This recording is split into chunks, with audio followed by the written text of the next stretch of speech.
Bem, pessoal, boa tarde. Já faz um tempo que eu não gravo nenhum vídeo aqui no canal, mas é porque a vida está muito corrida mesmo, é trabalho, estudos, faxina em casa. Aí fica difícil separar um tempo para me dedicar a gravar algum vídeo, né? E elaborar um roteiro adequado para os temas que eu estou desenvolvendo no canal, que no modo geral é geopolítica. Eu posso falar de outros temas, mas é que devido aos acontecimentos internacionais, né? Então eu estou um pouco focado nos últimos acontecimentos envolvendo a crise política do Oriente Médio, as guerras do Oriente Médio, principalmente o eixo Estados Unidos, Israel e Irã, né? E eu gostaria aqui de fazer uma abordagem, não que ela seja melhor ou pior, mas baseada numa perspectiva que foge um pouco da linha editorial dos grandes jornalões, né? Repito, né, como eu falei nos outros vídeos, né, quando você abre um jornal, vai abrir uma página de um órgão de imprensa, geralmente a chamada já tem um viés que acaba contaminando a capacidade do leitor de interpretar os fatos de maneira isenta, né? Tem muita gente que pega viés de confirmação. Por exemplo, o Israel lançou um ataque preventivo, entre aspas, contra o Irã. As pessoas tendem a naturalizar essa chamada porque a pessoa já foi imbuída de um discurso ideológico em que o simples ataque israelense contra um país do Oriente Médio, qualquer que seja, já é a priori legítimo porque Israel, que tem um poderosíssimo instrumento de relações públicas, acabam convencendo parte da opinião pública que eles assumem uma condição de vítima no país que está instalado, né? Porque o país foi fundado em 1948, tudo bem, alguns anos atrás. Israel era cercado de inimigos, né? Ficava do lado da Israel tinha como vizinho faixa de Gaza, Cisjordânia, a Jordânia, Líbano, Síria no norte, o Egito no sudoeste, sudoeste. E naquele contexto político, né, era natural as guerras de caráter defensivo, né? Até porque as três primeiras guerras de Israel tinham um caráter defensivo, né? Porque geralmente eram dois, três países que se juntavam contra Israel. E Israel ou ganhou, né, ou resistiu, né, por meio de armistício aos conflitos. Por exemplo, na primeira guerra árabe-israelense, acho que foi Síria, Egito, Líbano, Jordânia, não sei se Arábia Saudita, acho que Iraque também mandou umas tropas. E Israel foi vitoriosa na primeira guerra. Aí teve a Guerra dos 6 Dias. Foi uma campanha muito mais gloriosa, porque eles uniram força e inteligência, apesar de ter uma suposta desvantagem numérica. De fato, uma desvantagem numérica contra a Jordânia, a Síria, o Líbano não entrou nessa guerra, e o Egito, né? Mas o foco aqui não é estudar as guerras árabe-israelenses nos últimos 70 anos, mas focar nos conflitos presentes que envolvem Estados Unidos, Israel e Irã, qual é o interesse israelense nesse empreendimento militar e principalmente qual é o interesse do Império Norte-Americano em derrubar o regime iraniano. Como eu falei nos outros vídeos, acho que depois do 11 de setembro e principalmente depois da invasão no Iraque, no governo Bush em 2003, todas essas ou quase todas as campanhas militares que os Estados Unidos empreenderam, tendo a OTAN como seu sustentáculo extraterritorial, tinham o objetivo de manter a ordem internacional baseada na superioridade militar dos Estados Unidos, na hegemonia do dólar como moeda de reserva mundial e na soberania limitada dos países que integram um sistema de relações internacionais. Então, essa ordem que foi inaugurada com o fim da União Soviética, levando em consideração as regras instituídas e as instituições multilaterais, dentro das quais os Estados Unidos têm um peso muito forte, porque além de ter um assento permanente no Conselho de Segurança da ONU, era e ainda é uma grande potência econômica e uma potência militar. Isso inexoravelmente dá ao país capacidade de projetar o seu poder na defesa de seus interesses. ainda que esses interesses, na maioria das vezes, entrem em conflito com os interesses de outros países. Então, teoricamente, as instituições multilaterais deveriam intermediar os litígios e os conflitos entre os países para que essa ordem internacional pudesse prover o estado de paz. Mas não é o que acontece. A chamada Pax norte-americana, ela é baseada numa lógica de guerras intermináveis contra os países que, de alguma maneira, acabam desafiando os pilares que dão sustentação ao papel que os Estados Unidos exercem enquanto potência mundial desde o fim da Segunda Guerra Mundial e principalmente depois do fim da Guerra Fria, que é identificada com a dissolução do Bloco Soviético em 1991. Não é muito diferente do que está acontecendo hoje, com a diferença que a disposição dos países, a rivalidade entre eles, não está baseada entre capitalismo e socialismo, ou estados em favor da paz, ou estados em favor da guerra. O que existe é um bloco ocidental, que eu posso colocar como Estados Unidos mais essas potências europeias, mas você pode encarar os Estados Unidos como uma ponta de lança desse bloco civilizacional que está em constante guerra contra países que de alguma maneira estão tentando se inserir internacionalmente com mais soberania. E inserção com maior dose de soberania nesta ordem internacional que foi gestada pelo bloco ocidental implica em que desafiar algumas regras que foram previamente estabelecidas por essas potências. Nos últimos 70 anos, quais foram as regras de funcionamento da ordem mundial? Foram essas que eu acabei de dizer. No campo econômico monetário, o mundo inteiro usaria e continua usando o dólar como moeda de reserva mundial, unidade de conta, né, e meio de troca.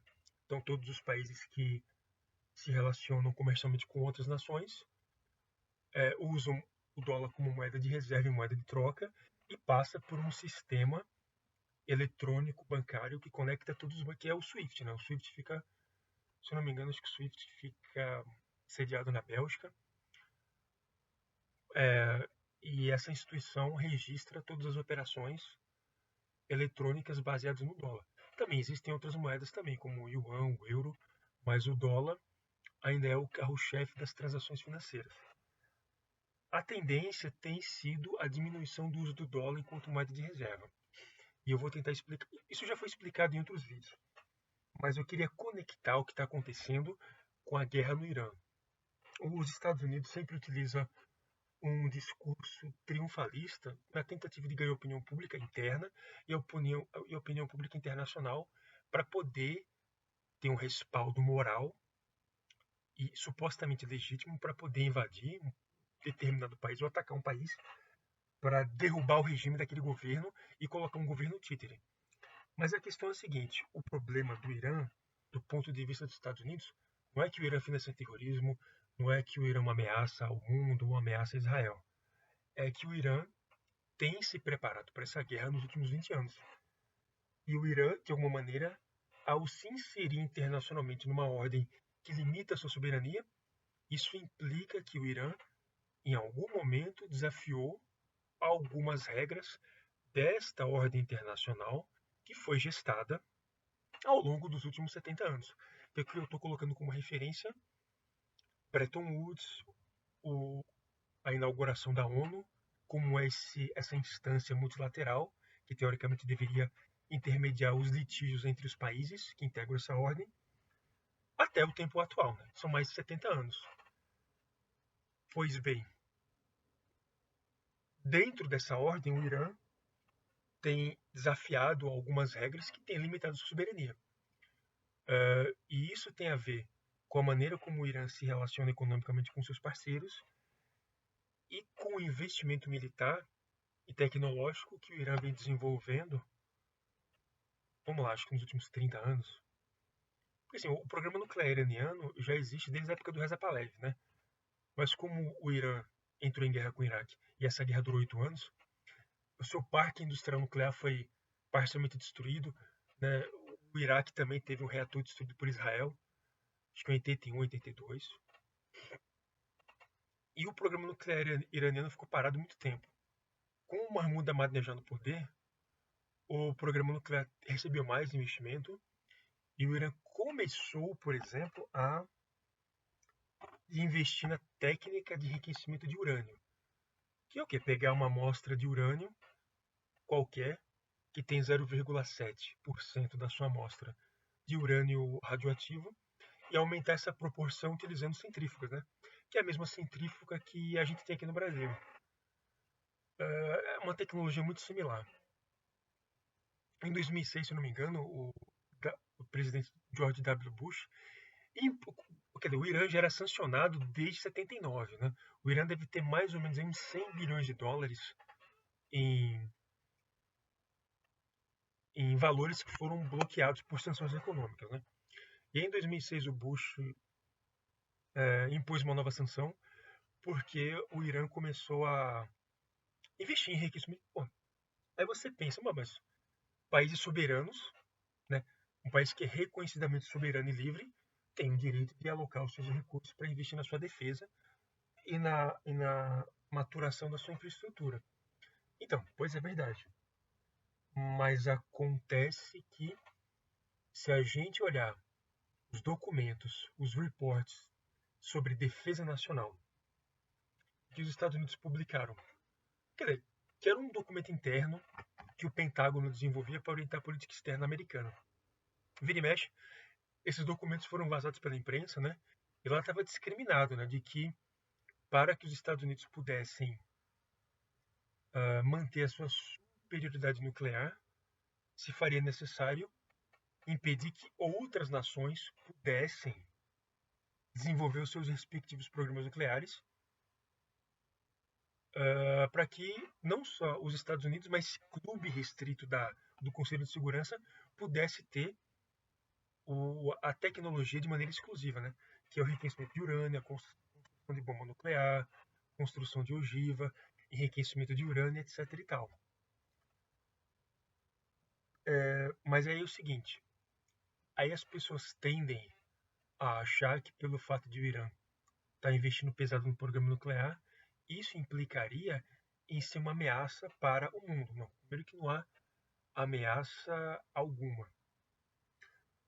O problema está no fato de que os Estados Unidos não admitem que, dentro da ordem que o bloco ocidental estabeleceu nos últimos 70 anos, eles não admitem a possibilidade de que algum país emerja dentro dessa ordem para desafiar as regras que esse sistema de relações internacionais impõe ao restante do mundo. Eu vou aqui dar um pequeno exemplo. Muita gente sabe, mas acho que não custa lembrar. Em 57, né, foi fundada a Agência Internacional de Energia Atômica, né, a IEA.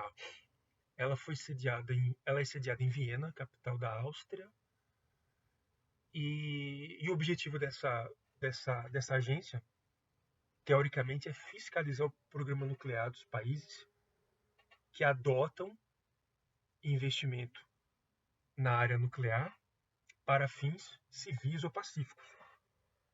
E aí qualquer país que queira, digamos assim, veja, países soberanos, hein? Estamos falando de países soberanos. Não é um país que tem que pedir favor para uma potência militar que integra o Conselho de Segurança da ONU. Quer dizer, na prática é isso. Mas um país soberano que queira desenvolver um programa nuclear e que tenha o seu programa reconhecido pelas potências do Conselho de Segurança da ONU, o país tem que enviar uma espécie de documento ou carta para a Agência Internacional de Energia Atômica declarando, com base em um conjunto de salvaguardas, de que o programa nuclear é pacífico. E aí o país não só tem que passar pelo escrutínio da Agência de Energia Atômica, como tem que tem que se sujeitar a fiscalizações periódicas dos inspetores da agência para garantir que esse país não está desviando o urânio enriquecido para fazer bomba nuclear, por exemplo. Então veja, a ordem internacional que foi gestada pelos Estados Unidos mais a Europa, de alguma maneira é benéfica para eles, mas não é benéfica para os países que buscam desenvolvimento econômico, desenvolvimento tecnológico e desenvolvimento militar. E na ordem que a gente vive, é impossível um país se desenvolver economicamente sem que possa ter capacidade de projetar poderio militar, que é o que o Irã está fazendo agora, né? Muita gente foi pega de surpresa achando que, ah, pelo fato dos Estados Unidos e Israel atacar o Irã, muita gente achou que não haveria retaliação, não haveria resposta. Pois bem, praticamente todas as bases militares dos Estados Unidos foram destruídas pelo Irã ou estão sendo destruídas utilizando só 3 recursos: mísseis balísticos, mísseis hipersônicos e drones. Quer dizer, o Irã nem colocou as botas no chão, mas eles já estão demonstrando capacidade militar para poder projetar ataques a uma distância razoavelmente, vamos dizer assim, a uma distância não muito longa, né? Porque é um país que está no Oriente Médio, os países inimigos estão do outro lado do Estreito de Hormuz, então não é, do ponto de vista iraniano, não é nenhum problema projetar o poder nessa escala, né, de espaço. Mas assim, onde é que eu quero chegar com essa história? A questão é a seguinte: a obsessão dos Estados Unidos em derrubar o Irã não é porque o Irã tem bomba nuclear, eles até podem ter, mas se eles têm, eles não vão assumir. E também não tem como a gente garantir que eles tenham. O que é possível dizer é que o programa nuclear iraniano está tão avançado a ponto de eles estarem tecnicamente habilitados para poder produzir bomba nuclear. Mas isso não significa que o Irã tenha de fato. Eu acho que se eles tivessem, eles não usariam no atual contexto, porque essa guerra está sendo travada pelo ar, ela está num nível muito convencional, né? Então ninguém aí se atreveria a acionar o botão vermelho para desencadear uma guerra nuclear sem precedentes, sem saber aonde isso chegaria. Pois bem, o interesse dos Estados Unidos é simplesmente preservar a ordem internacional que lhe confere as condições de uma potência econômica, uma potência militar. Atualmente, não é possível falar que hoje os Estados Unidos é uma potência hegemônica, porque esse poder, essa hegemonia mundial, de alguma maneira está sendo compartilhada a despeito dos Estados Unidos pela Rússia e pela China. São as 3 grandes potências que, de alguma maneira, estão. Não que elas estejam disputando a hegemonia mundial de maneira unipolar, mas que estão, de alguma maneira se degladiando em algum aspecto, seja militar, político, econômico ou diplomático. No caso do Irã, o interesse princípio dos Estados Unidos é querer forçar o Irã a voltar a vender o seu petróleo em dólares e não em euros. E aí cabe lembrar, assim como eu falei nos outros vídeos, né, que o Irã, desde 2007 ou 2008, acho que 2007, parou de vender petróleo em dólares e passou a vender em euros. E isso por essencialmente 2 motivos. Um é que, devido às sanções econômicas impostas pelos Estados Unidos contra o Irã, que tem como consequência isolar os bancos do Irã do sistema SWIFT, e que também se culmina no bloqueio das reservas iranianas em dólar, o Irã se viu obrigado a usar uma outra moeda para poder evitar o isolamento internacional do ponto de vista comercial e se aproximar da União Europeia, né? Pelo menos existem 2 países, 2 que têm algum tipo de relação ou interesse comercial com o Irã, que é a Alemanha e a França. Eles possuem contratos de prospecção de petróleo. Eu não sei se esses contratos ainda estão vigentes. Eu sei que há uma petroleira francesa que explora petróleo no Irã. Eu acho que é a Total. Não sei se eles ainda estão lá. Mas alguns anos atrás eles tinham um contrato eles tinham uma concessão para explorar petróleo no Irã. Então, a Europa não teria interesse em desestabilizar politicamente o Irã, porque eles veem no Irã um parceiro comercial. Mas esse é o principal motivo.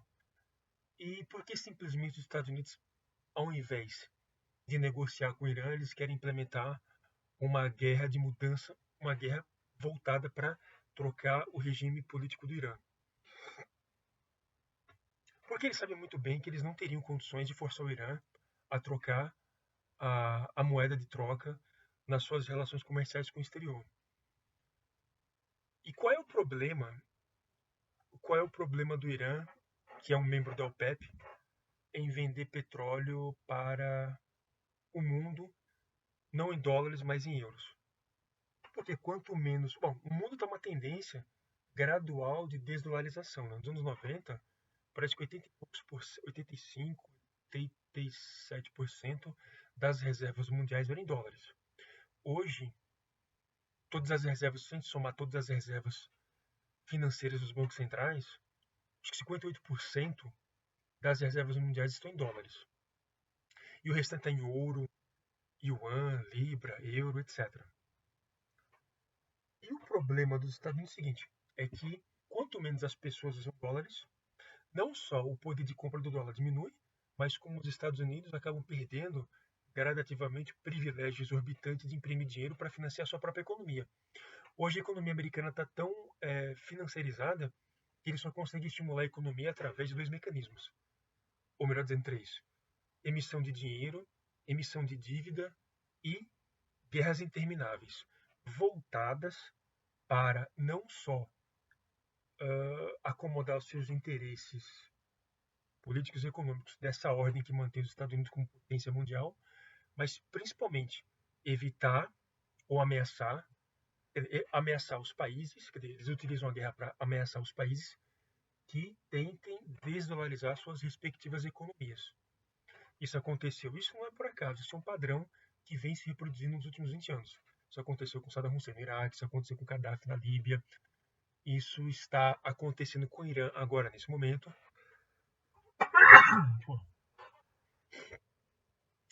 E a gente pode dizer que, em certa maneira, isso aconteceu com a Venezuela, né? Procurem. O principal interesse do... Apesar que os Estados Unidos nem precisaram enviar tropas, né? Simplesmente usaram inteligência, um grupo de forças especiais e sequestraram Maduro, como se sequestra um presidente, um banqueiro, sei lá, um empresário, que está na sua toca, que estava na sua toca. A mesma coisa aconteceu na Venezuela. Como a Venezuela estava vendendo petróleo na moeda chinesa, aí no caso da Venezuela é diferente, né? A Venezuela que também, durante décadas, sofre sanções econômicas, tem dólares bloqueados por essas sanções. O Nicolás Maduro havia tomado a decisão de vender o petróleo venezuelano na moeda chinesa. Não só porque a Venezuela tem uma teia de relações comerciais com a China, mas é que a China também ofereceu muito apoio para o regime venezuelano. Emprestaram bilhões em yuans, deram suporte político, deram suporte comercial. A Rússia deu muita ajuda militar para a Venezuela, se bem que não fez muita diferença, né? Porque o regime do Maduro foi derrubado. Mas veja que esses conflitos que estão acontecendo no mundo, a guerra da Ucrânia, a queda do Maduro, a guerra dos Estados Unidos e Israel contra o Irã, essas coisas estão totalmente conectadas. O principal objetivo dos Estados Unidos é manter a sua ordem internacional baseada na superioridade militar, que não é isolada, mas é uma superioridade militar, e na hegemonia do dólar enquanto moeda de reserva mundial. E o que poderia acontecer se o dólar deixasse de ser a moeda de reserva mundial? Praticamente a economia americana iria se colapsar. Se eles não têm reservas bancárias vindas da riqueza, da geração da riqueza do povo americano, como é que eles vão, de onde é que eles vão tirar dinheiro para financiar a economia, financiar a dívida, resgatar empresas, financiar pacote de assistência social, que há muita miséria nos Estados Unidos, né?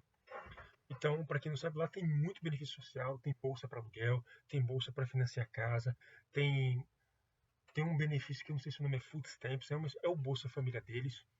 Então, tudo isso vem do cofre dos Estados Unidos.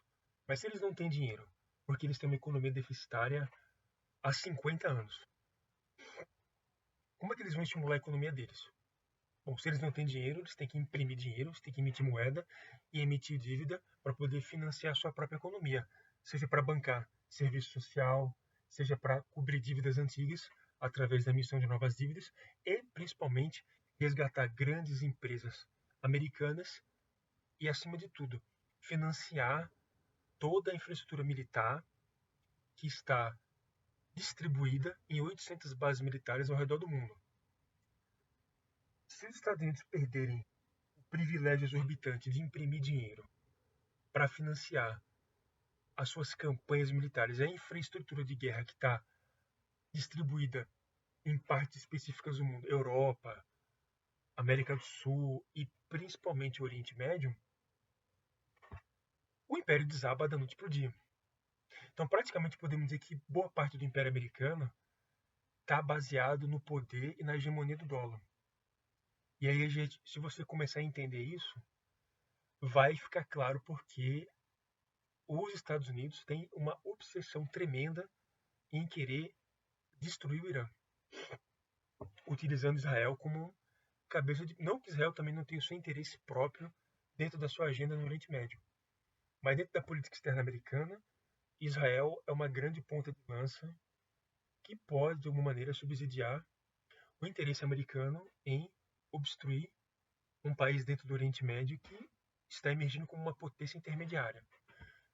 Não potência no sentido econômico, mas potência no sentido militar, em função da capacidade iraniana de projetar o seu poder do jeito que está sendo projetado agora, né? Pois bem, e ainda que a imprensa não aborde esse conflito desse ponto de vista, eu convido as pessoas a fazer uma linkagem, né, entre as campanhas militares que os Estados Unidos empreenderam, sei lá, 20 anos atrás,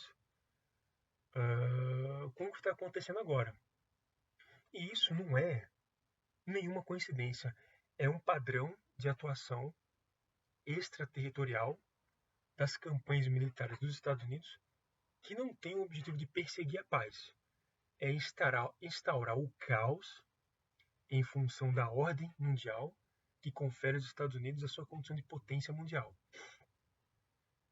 E boa parte desta potência, boa parte dessa condição de potência mundial está baseada na força e na hegemonia do dólar enquanto moeda de reserva mundial.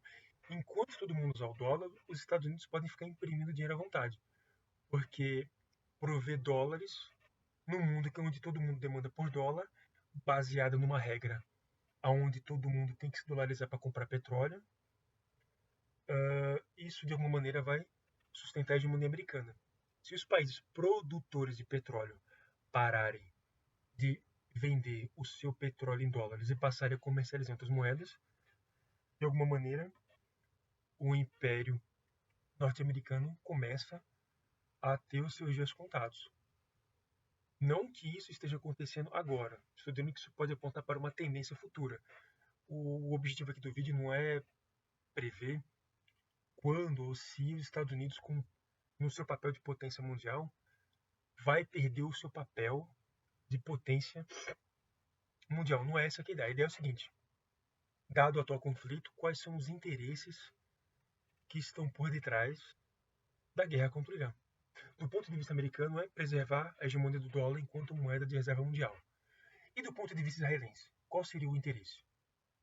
Bom, isso também não é nenhuma teoria da conspiração, eu acho que eu já abordei em outros vídeos. Israel tem pretensões de expandir seu território no longo e no médio prazo, e isso implica em derrubar o único inimigo que ainda se mantém de pé. Porque, vê só, o Hamas não tem condições de destruir Israel, o Líbano, apesar que tem uma milícia forte com o Hezbollah, e que tem travado guerras contra Israel nos últimos 20 anos. Mas o Líbano não é um exército formal, no sentido de ter um aparato militar, uma infraestrutura na terra, no ar e no mar. Né? Eles só são uma milícia muito bem armada, mas eles não têm todo o aparato necessário para lutar contra o exército de Israel. A Síria, né, teve seu governo derrubado e foi substituído por um outro cara, que foi da Al-Qaeda muitos anos atrás. Esqueci o nome do cidadão. E ele é muito aliado com Israel, muito aliado com a Turquia. E parece que as potências toleram o fato de um cara que já foi um ex-cortador de cabeça estar governando a Síria. Então, nem a Síria nem o Líbano representam uma grande ameaça para Israel no momento. O grande problema chama-se Irã. Enquanto o Irã conseguir projetar o seu poderio, isso é uma ameaça para Israel, Israel não vai poder realizar o seu projeto de expandir território e chegar na grande Eretz Israel. E aí eu convido as pessoas, porque eu não quero gastar muito tempo para explicar esse projeto. Quem quiser se aprofundar, pode buscar o Google e digitar lá, o Grande Templo, o Terceiro Templo, o Templo de Jerusalém, a Grande Israel. Tem sites que falam sobre o Terceiro Templo existem artigos com fontes muito confiáveis que falam sobre a Grande Israel, o que está por detrás da expansão territorial. Então, esse é o interesse israelense na atual geopolítica do Oriente Médio. E Benjamin Netanyahu vê o Irã como um grande obstáculo para a concretização desse projeto. E, de certa maneira, isso explica, né, o atual conflito. Então, veja, essa abordagem que eu acabei de dar, alguns canais fazem isso. Né? Tem um canal, acho que o menino é norte-americano, eu só me esqueci o nome dele. É Norton, não sei o que, depois eu passo para vocês. Eu vou passar o link aqui na descrição do vídeo, o nome do canal e o nome do rapaz. Ele também aborda nesse seguinte sentido, né, que as guerras que os Estados Unidos estão empreendendo não tem a ver com combate ao terrorismo, não tem a ver em derrubar o regime iraniano, não tem a ver com bomba nuclear, não tem a ver com uma suposta ameaça do Irã contra o mundo, contra Israel, mas simplesmente tem a ver com a tentativa dos Estados Unidos manterem as bases da ordem mundial que lhe confere a condição de potência econômica, potência militar, que está calcado, em certa medida, na hegemonia do dólar, que exerce o papel de ser a moeda de reserva mundial. Não é simples de ter essa sacada, mas se vocês fizerem as conexões entre a guerra do Iraque, a invasão da Líbia que derrubou Gaddafi, o sequestro do Maduro, a guerra da Ucrânia e o que está acontecendo na Urânia, ou o que está acontecendo no Irã, desculpa, é possível estabelecer as conexões e ver que é um padrão de atuação dos Estados Unidos na tentativa de manter os seus interesses. Não só nacionais, mas principalmente extraterritoriais.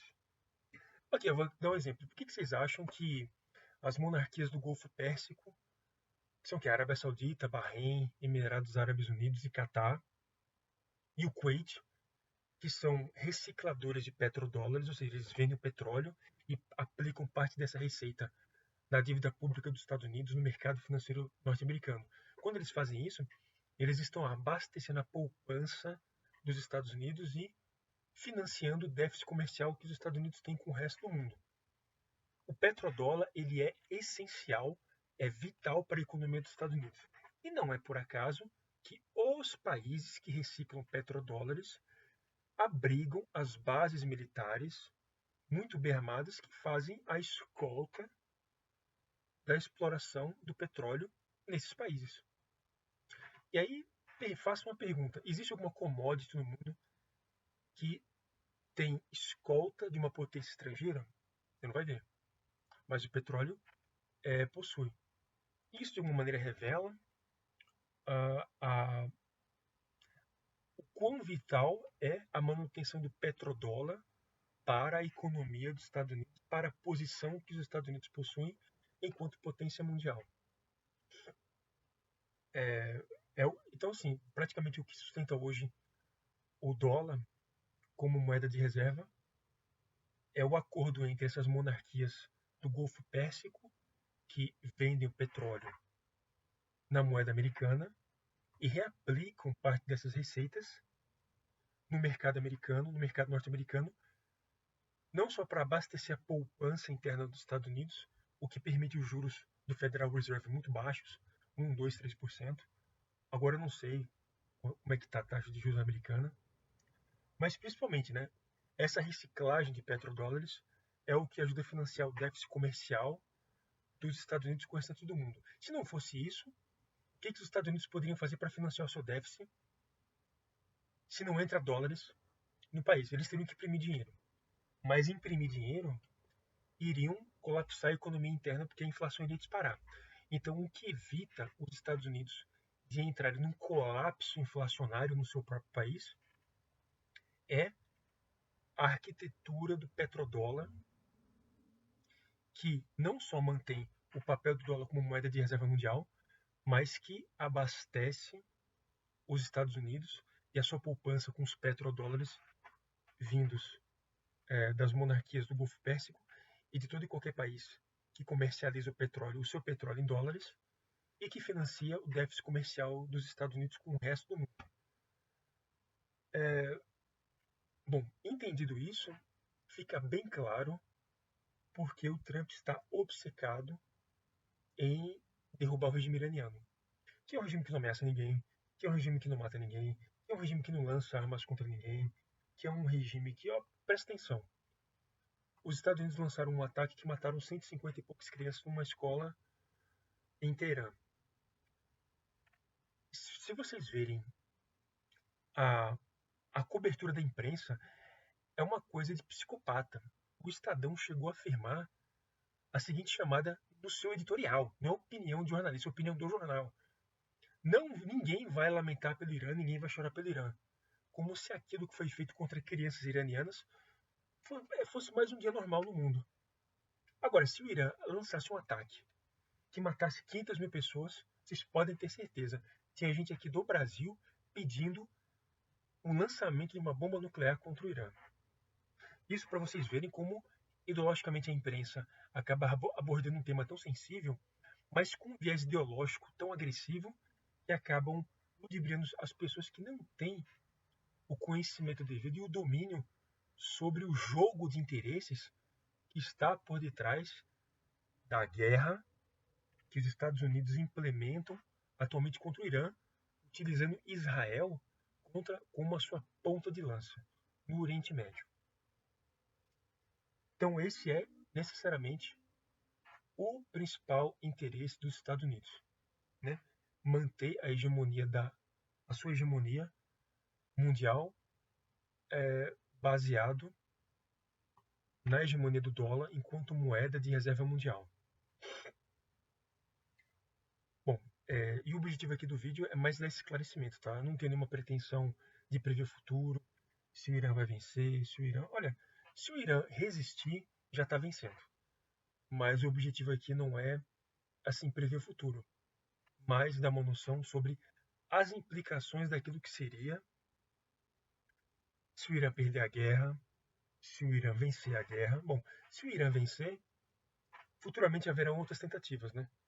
De dos Estados Unidos derrubarem o regime iraniano, porque não é a primeira, não é a segunda, não é a terceira e não vai ser a última tentativa de eles quererem destruir o Irã. Eu já ouvi outras tentativas no passado. Mas esse é o real interesse que está por detrás. Se vocês quiserem ter um pouco mais de interesse no tema, eu recomendo que vocês, quando tiverem um tempo, analisem os outros vídeos que foram publicados meses atrás, que eu explico com um pouco mais de detalhes sobre o que está acontecendo. Esse vídeo aqui é mais para explicar a guerra entre Estados Unidos e Israel contra o Irã e quais são os interesses de cada país em relação a essa guerra. Né? Os Estados Unidos têm a sua agenda para o Oriente Médio, Israel tem a sua própria agenda dentro do Oriente Médio e o Irã é uma pedra no sapato para ambos, do ponto de vista econômico, monetário e do ponto de vista militar. Bom, por hoje é só, até a próxima.